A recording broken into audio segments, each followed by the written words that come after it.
Do you have any advice for managing the tension of realizing that time is finite? So we want to make the most of it. Like we want to make our checklist and make sure that we have all the items checked off, and yet still being open towards I don't know, the movement of refreshment or a sense of the spiritual or contemplation. Yeah.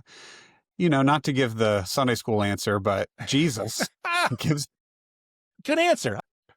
Jesus, I think, does give us a really great model of, Jesus was what I would call like an essentialist. There's a Mm, great book that was written like a decade ago called Essentialism.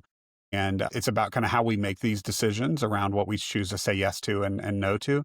I think Jesus was very strict about saying yes to the things that mattered most, not just so that he could have kind of the checklist and the clear schedule, but also so that he could have margin when he was interrupted by things that ended up really mattering.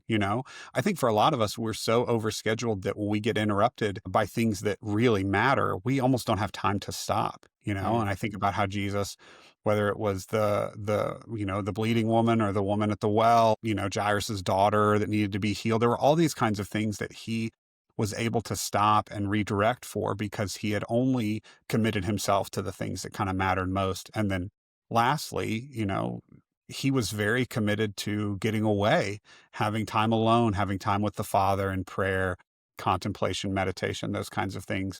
And so I think he really does give us, it feels trite, but Jesus really does give us a good example, I think, of how we can employ this strategy in our lives.